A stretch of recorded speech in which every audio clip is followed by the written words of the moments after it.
datang di podcast Wirausaha Muda dari SMK ke Dunia Bisnis. Bersama saya Iren Sinamtari akan menemani Anda dalam podcast kali ini. Ya, gimana nih kabarnya teman-teman? Semoga sehat selalu ya. Masih dalam nuansa Hari Raya Idul Fitri, saya dan rekan-rekan saya mengucapkan minal aidin wal faizin, mohon maaf lahir dan batin. Oh ya, di sini aku nggak sendiri, aku ditemani oleh Kak Sania ya, dari alumni SMKN 1 Pelosok Klaten. Halo Kak. Halo. Gimana kabarnya? Alhamdulillah baik. Puji Tuhan banget ya Kak ya. Aku denger-dengar Kak Sania ini punya usaha ya? Iya sih ada gitu, yang lagi jalan sekarang. Apa tuh kalau boleh tahu? Kalau aku lebih ke bidang kayak bakery gitu ya, Bakery. home bakery gitu. Kalau boleh tahu, Kak Sania ini memulai usahanya mulai kapan? Kalau usaha yang aku jalani sekarang itu, yang home bakery itu baru lulus tahun kemarin itu. Mungkin kalau dihitung masih belum genap 1 tahun ya. Tapi kalau jualan itu udah dari kelas 7 SMP. Itu aku udah nyoba kayak berbagai macam barang aku jual. Terus akhirnya aku ada minat lah, kayak pengen gitu ke depannya setelah lulus pengen jualan yang lain gitu. Berarti udah ada planning dari sekolah? Ada, tapi kayak apa ya, dulu itu waktu SMK masih belum kepikir arahnya kemana gitu, masih bingung lah. Atau gak ada kepikiran lain buat kuliah atau gimana? Kalau kuliah sebenarnya ada, waktu itu nggak lolos sih, tapi akhirnya ya lebih milih buat wirausaha gitu. Boleh diceritakan dong gimana awal mula usaha Kak Sania ini?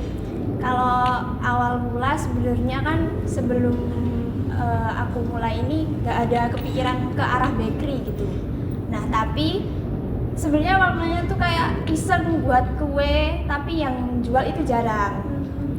Nah terus akhirnya aku coba bikin kan, otomatis kan aku juga bagiin ke saudara aku, ke keluarga aku, terus pada bilang kok kuenya enak gitu. Nah semua pada tanya kayak belinya di mana? Aku bilang nggak beli, itu buat sendiri. Terus tiba-tiba ada saudara aku yang nyeletuk, mau dong kalau hajatan itu pesen di kamu. Ya aku kayak, hah baru pertama buat kok udah pesen gitu.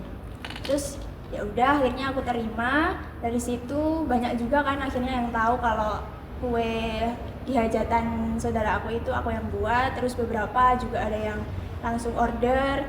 Akhirnya orang tua sendiri itu kayak support, ya udah nggak apa-apa jualan kue aja gitu. Lumayan kan buat ngisi kesibukan gitu. Terus ya udah aku akhirnya cobalah trial error segala macam resep aku cobain. Akhirnya aku juga mutusin buat oke lah nggak apa-apa gitu. Sampai sekarang ya mungkin udah banyak yang mulai mengenal kue-kue aku. Terus tapi nggak semata-mata orang kenal gitu. Di sisi lain kan aku kayak promosi, branding diri aku sendiri, karena buat dapat kepercayaan konsumen itu lumayan susah gitu.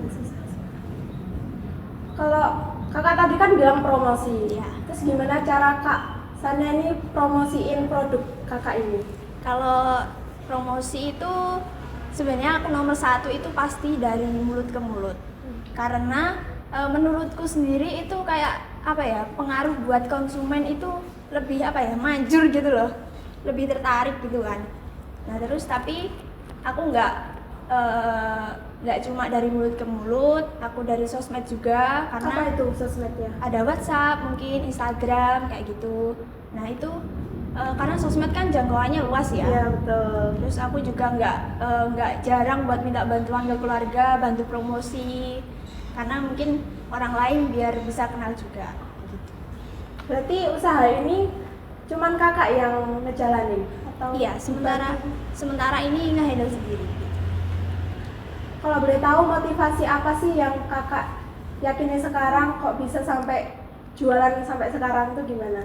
Kalau motivasi pasti yang nomor 1 itu dari dukungan orang tua, support keluarga, karena kan mereka sendiri dari dulu itu basicnya wirausaha dari kecil, jadi awalnya ngelihat oh gini berwirausaha gitu. Terus beberapa waktu kayak scroll sosmed gitu nggak sengaja juga nemu kayak kalimat kamu itu nggak harus hebat buat memulai, tapi kamu harus mulai buat jadi hebat. Nah dari situ aku kayak mikir, oh iya benar juga ya gitu. Karena keadaan waktu itu aku kayak bingung enaknya kemana gitu. Ya akhirnya aku milih buat berwirausaha. Ini kemarin kan hari raya ya kak Ya, ya? betul. Itu melonjak apa enggak? Wah itu agak chaos ya, Chaos banget sampean. sebulan penuh itu sambil puasa, sambil bikin kue sehari penuh semalam itu udah wah karena aku yang ngehandle sendiri mungkin keluarga kayak bantu-bantu dikit lah karena mereka nggak ada basic buat kue itu nggak Iya. ada. Nah, kalau kakak itu basic di kue itu karena apa? Karena SMK aku ambil jurusan APHP, jadi di situ aku ada buat ilmu dasarnya, basicnya mungkin itu juga kayak berguna banget buat usaha yang aku jalanin sekarang. Kan setiap pedagang itu punya target pasarnya masing-masing ya kak. Kalau kakak itu apa target pasar kakak? Kalau target pasar mungkin dari jenis kuenya sendiri itu kan kayak kue bolu, kue kering itu pasti menuju ke kayak lebih orang dewasa gitu ya, ibu-ibu atau dan lain-lainnya gitu. Karena dari segi harga juga itu mungkin kurang cocok ya kalau buat remaja anak sekolahan gitu, masih kurang cocok lah di kantong mereka gitu. Gitu. Terus gimana cara kakak itu meningkatkan kesadaran masyarakat buat produk kakak? Kalau kesadaran pasti yang pertama branding ya. Itu perlu banget karena gimana kita nge-branding diri kita nge-branding produk kita itu bikin mereka lebih aware kayak kenapa sih mereka harus beli produk kita gitu, apa sih keunggulan dari produk kita gitu. Kalau keunggulan dari produk kakak apa kalau boleh tahu?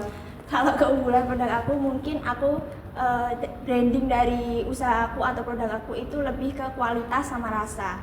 Jadi nggak mungkin dong kalau aku mengedepankan kualitas aku nyepelein pemilihan bahan kayak gitu. Jadi mungkin dari pemilihan bahan mungkin yang kualitasnya agak tinggi, otomatis harganya juga lebih mahal gitu. Harga yang mungkin harganya itu mungkin juga lebih sedikit tinggi daripada yang lain, itu sih kalau aku. Berarti bahan-bahan itu penting banget Ya, buat penting banget. produk kita ya? Ya apalagi kan makanan gitu. Iya betul. Sejauh ini mungkin ada kendala gak sih di segi pemasarannya? Kalau kendala pasti ada, tapi kalau kendala itu pemasaran mungkin karena aku sendiri tinggalnya di desa ya, pasti mungkin ada lah perbandingan dari konsumen karena mungkin harganya lebih tinggi gitu, terus yang lain ada yang lebih murah. Tapi dari situ ya nggak apa-apa, wajar karena konsumen kan berhak buat memilih ya. Terus akhirnya aku mungkin buat solusi kayak munculin produk itu dengan versi packaging lebih kecil, terus kayak apa itu buat mereka mungkin oh ini lebih masuk yang versi kecil di kantong mereka gitu. Tapi nggak menutup kemungkinan aku juga berusaha promosi mungkin ke teman-teman aku atau teman kakak aku yang tinggalnya itu di kota. Pasti itu kan kayak apa ya, lebih cocok juga buat mereka yang ada di kota atau kayak ngerantau gitu. Nah itu. Kalau di luar kota gitu kakaknya kalau ngirimnya itu langsung atau buat paket kayak orang-orang gitu? Biasanya kalau yang tinggal asli di kota itu biasanya aku pakai ekspedisi kayak gitu. Terus bisa juga kadang mereka ngambil sendiri. Terus kalau yang rantau pasti juga itu ngambilnya di rumah langsung lah. Berarti buatnya di rumah. Ya buatnya di rumah. Kalau menurut kakak gimana cara kakak mengukur kesuksesan promosi kakak?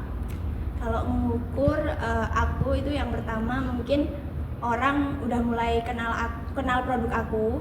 Itu kayak semisal contoh kecilnya mereka kayak bilang, oh itu kue kering yang dibikin sannya itu ya kayak gitu. Terus sama loyalitas pelanggan. Contohnya itu kayak mereka beli di kita, satu konsumen beli di kita, terus mungkin mereka ngerasa puas gitu ya sama produk aku.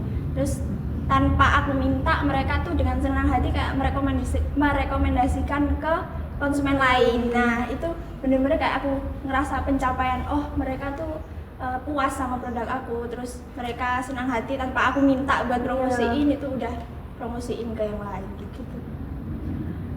Kalau Kak Sania nih, gimana sih awal mula Kak Sania itu dapat modal buat ngejalanin usaha ini? Kalau modal pertama itu aku dari orang tua. Tapi kalau kebanyakan mungkin bilang ya modal uang itu pasti penting. Nggak salah sih, tapi itu sebenarnya nggak salah. Tapi jangan lupa kita juga ada harus modal pikiran, modal tenaga. Karena kalau kalau modal uang semua orang itu pasti bisa. Tapi belum tentu mereka itu kayak mau modal pikiran, modal tenaga. Ya kalau nggak mau, gimana usaha kita mau berkembang, mau jalan kayak gitu. Mental kita tuh berpengaruh gak Kak kalau jualan? Berpengaruh banget. Berpengaruh banget. Soalnya usaha itu kan naik turun itu pasti jadi makanan sehari-hari lah buat yang berwirausaha itu. Tapi kalau mental kita kuat, mungkin ya kita ada di fase turun itu, kita malah bisa berpikir lebih tenang, lebih solutif, gimana ya ngakalinnya, terus kita evaluasi mungkin waktu turunnya itu kenapa ya kok mereka nggak mau beli lagi atau gimana, itu kita evaluasi ya kan. Terus nggak lupa juga kita buat inovasi baru, hal-hal baru yang mungkin bikin beberapa orang tuh kepo, itu kue apa sih kayak gitu. Kalau boleh tahu gimana perkembangan usaha Kakak sampai sekarang? Kalau sekarang alhamdulillah itu ya mulai berjalan terus, mulai juga banyak dikenal sama orang. Tapi saat ini aku juga masih harus banyak belajar ya buat update skill aku, upgrade. Terus aku pengen cari inovasi baru, mungkin kue-kue yang unik, belum banyak dikenal orang, itu aku masih belajar banget dari itu. Menurut Kakak ini kue masakannya susah atau enggak? Prosesnya mungkin ya, kayak pembuatannya. Sebenarnya itu buat kue itu susah-susah gampang. Kita ambil dari kue kering ya. Karena kue kering kan mungkin agak tricky gitu. Sebenarnya susahnya itu waktu kita di awal yang kita belum adaptasi sama mungkin kita kurang tahu gimana sih tekstur yang benar, adonan yang benar itu. Nah, dari situ mungkin susahnya. Terus kadang resep itu kan cocok-cocokan.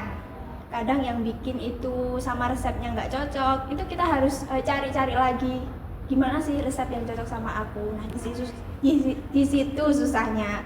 Nah, kalau gampangnya, kalau kita udah klop, kita udah tahu adaptasi sama perkue-kuean, ya udah kita jalaninya enjoy aja gitu. Oke teman-teman, keren banget ya Kak Sania ini. Oke teman-teman, sampai jumpa setelah jeda iklan yang berikut ini. Tetap di podcast Wirausaha Muda dari SMK ke Dunia Bisnis.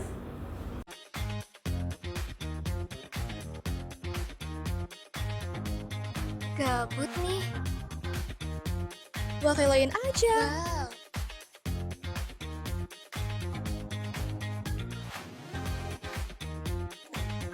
Enak. Roma Wafelo, krimnya lumer bisa digeser. Delicioso. Roma Wafelo, Chocolatey Italian style wafers. Roma Wafelo, delicioso Italian.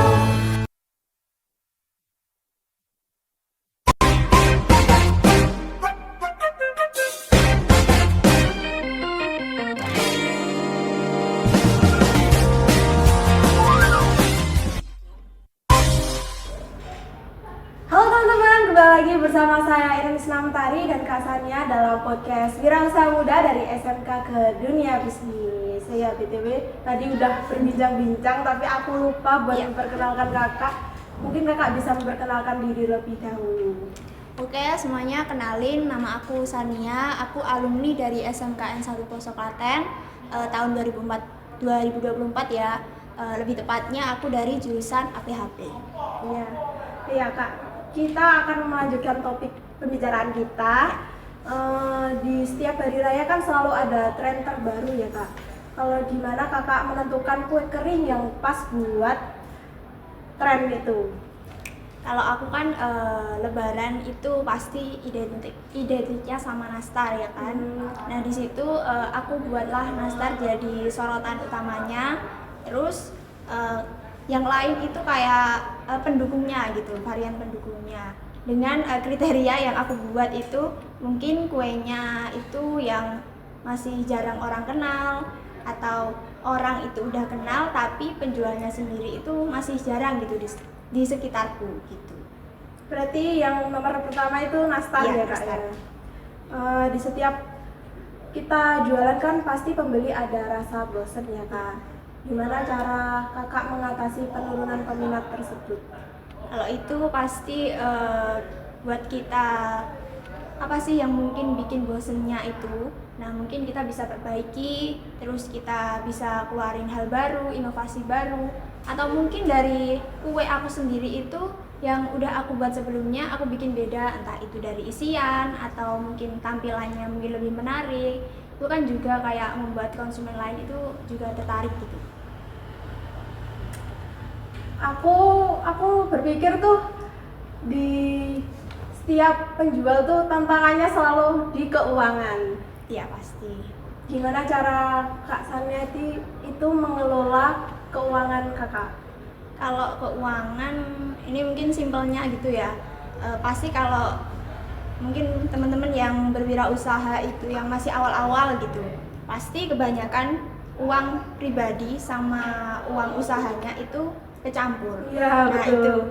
itu kadang agak bikin sulit ya buat keluar dari situ. Terus tapi kalau bisa itu kita harus pisahin antara pribadi sama usaha. Karena apa? Kalau kita udah pisahin, terus kita akhirnya tahu, oh segini perkembangan usaha aku, pendapatan aku segini, untungnya segini, kayak gitu. Kalau kita apa ya, kita udah usaha lama, terus kita nggak keluarin, nggak bedain apa keuangan gitu, kita nggak akan tahu seberapa perkembangannya. Terus apa ya, lama-lama tuh jadi sadar gitu, selama ini aku usaha kok duitnya nggak kelihatan. Itu Iya. pasti kebanyakan kayak gitu. Terus ketika ada harga bahan baku yang melonjak itu gimana Kakak yang mengatasi ini? Kalau bahan baku, aku sendiri ada dua opsi. Nah yang pertama itu dari awal kita hitung HPP waktu itu kita ambil harga bahan yang harga bahan waktu naiknya itu harga yang tertinggi gitu. Misal kayak harga pasaran waktu itu 12.000, terus bahan itu bisa naik sampai ke 15.000. Tapi aku bikin HPP waktu itu aku pakainya 15.000 gitu patokannya. Jadi itu mungkin menurutku lebih aman ya kalau harga bahan baku naik, terus nggak mengurangi keuntungan kita gitu. Terus kalau yang opsi kedua, kita pakai harga pasaran saat itu, tapi resikonya nantinya kalau bahannya naik, ya kita untungnya mungkin akan berkurang kayak gitu. Berarti harus matok harga yang lebih tinggi. Iya, karena kayak jaga-jaga gitu. Iya, betul. Mungkin tips-tips ini bisa kalian gunakan buat pemula ya. Iya. Setiap berjualan itu pasti ada tantangannya ya Kak ya. Pasti ada konsekuensi yang diambil. Kalau boleh tahu apa sih tantangan terbesar Kakak saat jualan ini? Kalau mungkin aku ambilnya contoh itu dari kue kering ya. Kue kering waktu lebaran itu tantangan terbesarnya pasti persaingan. Karena di situ kan para penjual berlomba-lomba buat jualan gitu. Pasti itu jadi tantangan terbesar. Tapi nggak apa-apa, kita nggak usah ikut perang harga, karena kebanyakan kayak gitu, kita berlomba-lomba untuk jual murah tapi nggak mikir kualitas sama rasanya kayak gitu. Kita tetap kayak unggulin aja produk kita itu gimana, terus kayak kenapa, apa yang beda dari yang lain kayak gitu. Terus gimana cara Kak Sana itu Mengatasinya ya mungkin aku lebih promosinya itu lebih kenceng ya, terus brandingnya itu aku kasih tau lah, mungkin apa ya, kayak jelasin gitu kenapa sih produk aku itu mungkin harganya lebih tinggi, karena aku mengedepankan kualitas kayak gitu, bahannya jadi lebih mahal gitu. Menurut Kakak gimana sih Kakak mendefinisikan kesuksesan menurut Kakak? Kalau kesuksesan menurutku sukses itu adalah waktu aku happy, aku bahagia. Nah, bahagia sama keadaan aku waktu itu, meskipun kadang keadaannya kan lagi sulit gitu ya, karena kalau hati kita udah bahagia, udah happy, itu bikin kita bisa jadi kayak melakukan hal-hal besar gitu loh, gitu sih aku. Terus kesimpulan yang dapat kakak berikan ketika berjualan kue kering itu apa? Kalau kue kering yang pertama itu pasti harus kuat mental, karena mental. itu tadi persaingan Iya. ya kan, banyak banget yang jual. Terus yang kedua kuat tenaga, karena kue kering itu kan bikinnya lumayan menguras tenaga ya, apalagi kalau orderannya banyak gitu. Terus bisa lah sebulan penuh itu, bahkan lebih. Terus jangan lupa kita harus pinter-pinter manage waktu, karena kalau bisa kita itu usahain kita selesai sesuai target. Kalau nggak sesuai pasti ya kita sendiri yang kayak kelabaan gitu, tengah-tengah pasti ya mungkin ada sesuatu yang nggak pengen terjadi tiba-tiba gitu. Nah, buat jaga-jaga kayak gitu. Terus gimana cara Kak Sania itu mengatur waktunya? Kalau mengatur waktu dari kue kering ya mungkin, Iya. karena kan aku jadwal mungkin hari ini harus selesai berapa kilo gitu. Terus waktunya seminggu awal waktunya bikin selai kayak gitu. Mungkin hamin berapa hari itu kayak produknya harus selesai semua. Udah waktunya diambil orang-orang, itu aku harus tepat waktu gitu. Berarti udah terjadwal dari Iya, awal terjadwal ya? harus itu. Mungkin kakak bisa kasih saran buat teman-teman yang ingin memulai usahanya tapi bingung. Kalau bingung, aku dulu juga ngalamin bingung, tapi mungkin ini ada tips. Kita bisa mulai dari hal apa yang kita suka, itu simpelnya. Nah, dari hal yang kita suka, pasti kan kalau kita ngelakuin itu, ngejalanin itu pasti kayak lebih lebih enjoy gitu, Iya. nggak ada tekanan mungkin dari luar. Terus kalau kita udah memutuskan buat milih usaha apa gitu, kita harus ada niat sama kemauan, itu pasti nomor satu, kuncinya lah ya. Kuncinya. Kalau udah niat, mungkin berkemauan untuk mempelajari ilmunya lebih dalam kayak gitu, terus kita harus ada action, kita harus berani nyoba, harus mulai, karena kalau nggak mulai, kita nggak nyoba dulu, nggak berani nyoba, itu mungkin menurutku kayak kita itu akan stuck di coming soon. Itu Iya. kebanyakan pasti teman-teman itu susah gitu buat ngelewatin fase itu gitu. Kita harus berhasil ngelewatin itu, karena berplanning itu penting, tapi kalau terlalu lama terus kita nggak mulai-mulai, ya sampai kapan kayak gitu. Terus kita bangun mental kita. Mental itu juga penting, karena naik turun itu pasti ada. Terus kayak kita nggak berpikir secara pendek gitu loh. Kalau semisal kita mungkin ada masalah yang kita hadapi waktu di usaha kita gitu. Nah, kalau kita udah kuatin mental, kita mungkin malah bisa berpikir kayak solutif, nggak berasa gerusu. Nah, kayak gitu. Terus kita konsisten. Contoh simpelnya konsisten itu kayak mungkin konsisten sama rasa makanan yang kita buat.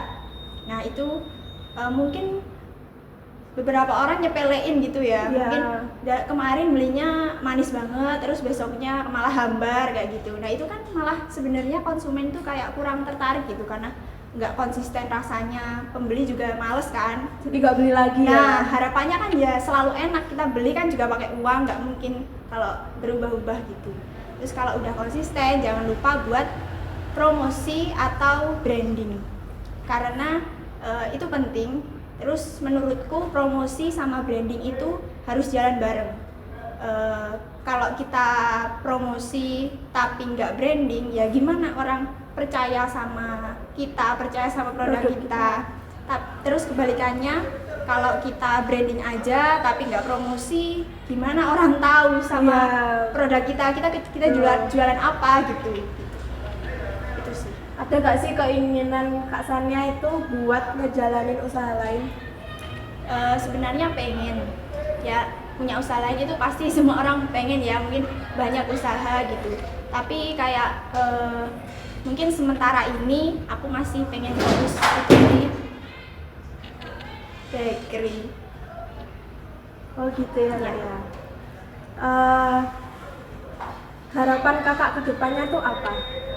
Harapan aku pastinya pengen lah usaha aku ini nantinya mungkin bisa membuka lapangan kerja buat orang lain, pengen punya Pengen tim banget ya, gitu itu ya. pasti itu ya, semoga lah nantinya bisa besar kayak mungkin brand-brand lain kayak gitu. Oke gitu ya Kak ya. Iya. Aku kepo nih, kayak apa sih alasan Kak Sania memilih usaha bakery ketimbang usaha yang lain? Karena itu salah satu dari yang aku suka gitu. Mungkin fun fact-nya aku kurang suka sama roti sendiri, tapi aku suka sama pembuatannya, prosesnya kayak gitu.